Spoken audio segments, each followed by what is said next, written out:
জাতির যুব প্রজন্ম, তোমরা উলামায়ে কেরামের নেতৃত্বের উপর আস্থাশীল হও। যদি উলামায়ে কেরাম নেতৃত্বের দায়িত্ব কাঁধে তুলে নেন, জাতির যুব প্রজন্ম যদি এই আলেম সমাজের নেতৃত্বে ঐক্যবদ্ধ হয়ে যায়, এই ইমানি জাগরণ রুখে দেওয়ার সাধ্য কারো নয়, কারো নয়, কারো নয় ইনশাআল্লাহ।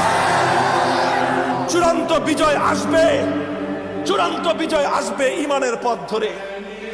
কোন পথ ধরে?